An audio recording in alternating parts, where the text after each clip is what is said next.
Hi there, I'm April Callis-Birchmeier. Thanks for joining me today. I'm excited to share with you information about information about how change management can save your project time. So I'm excited to share with you today how change management can save your project time. So let's talk a little bit about change management and let you know that I'm a project management professional. I'm a certified change management professional and also master change management professional.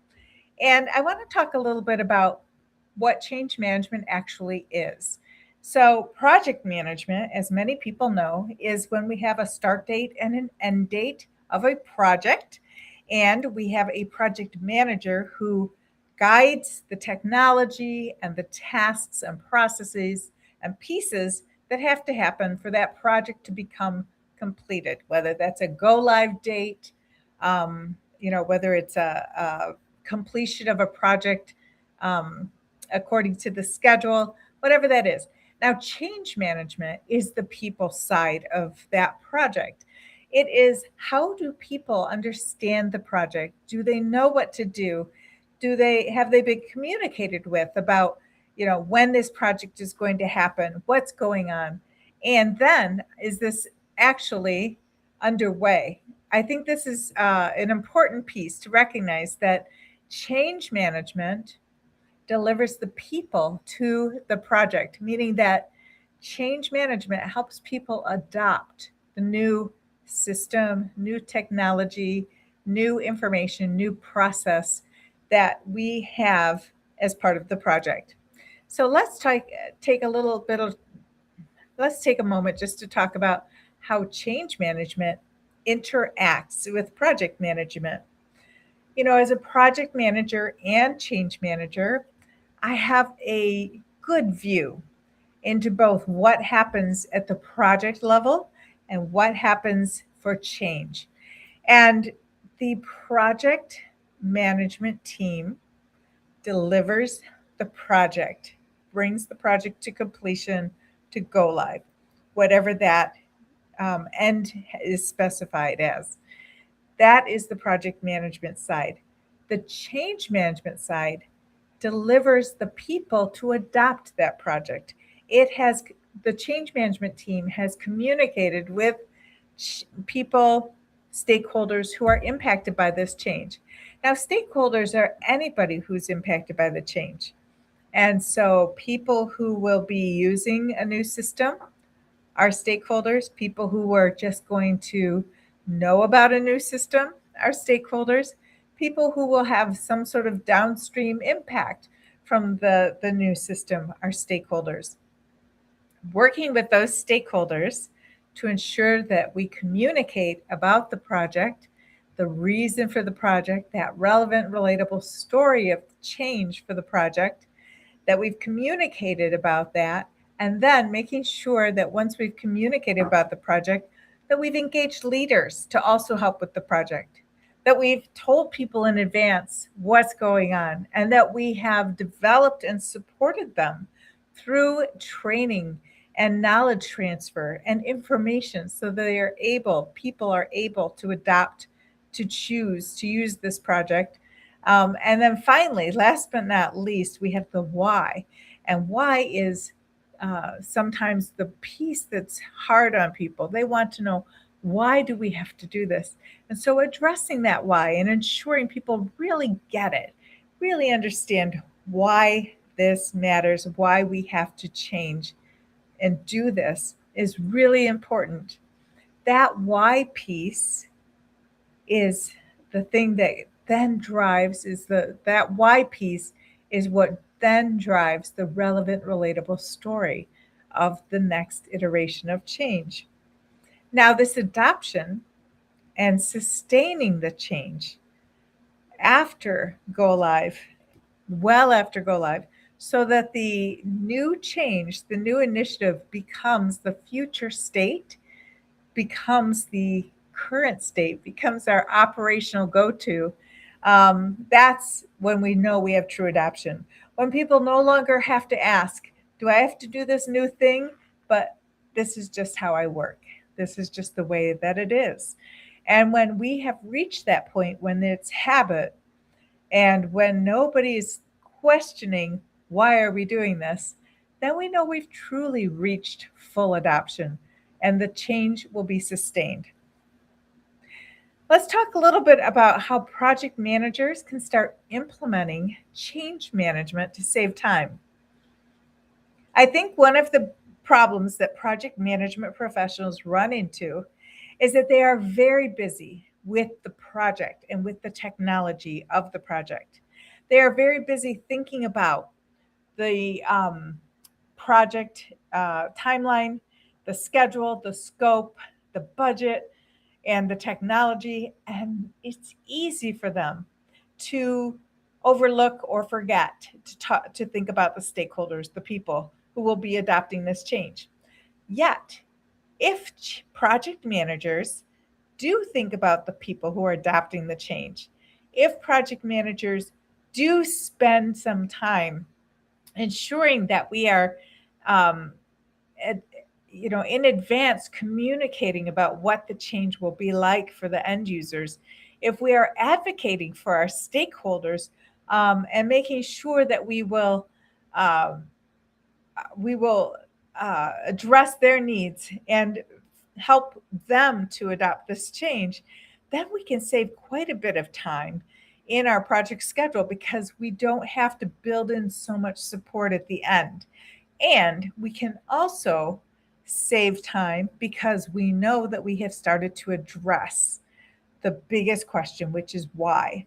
Why this? Why now? Why me? So let's spend that time as project managers implementing change management tools and techniques such as change impact assessments and stakeholder assessments so that we are able to ensure that we can help our project managers, help our project professionals save time by doing some of the people work as they move forward.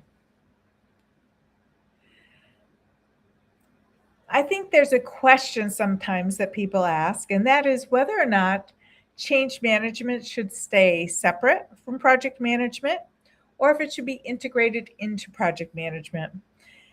Boy, that is a tricky question. I think, from my personal view, that change management should be integrated into project management.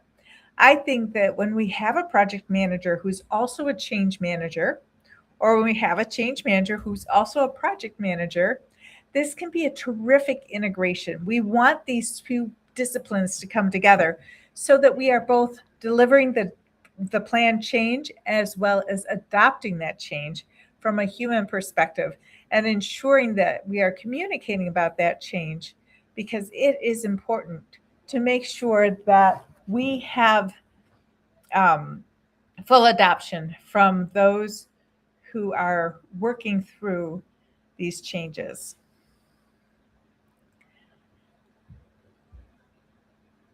I think one of the big challenges for project managers is that sometimes they don't feel sure about what is change management. Now, I have to tell you that occasionally on a project, I'm asked to come to a change management meeting where I will usually be meeting with a few um, project managers who are saying, where's the change log? And I have to explain that they are looking for change management, which is project change management related to what software version we're using, what changes do we make to our technology stack, what have we decided to change in terms of our project approach. That is a different type of change management than organizational change management, OCM. OCM change management is when we're looking at the people side of change. We are looking at assessing and evaluating the change impact and the organization's readiness to adopt that change. We're then formulating a change management strategy and a developing a change management plan. Then we'll execute that change management plan, which will be aligned with the project plan. And then finally, we'll close the change management effort.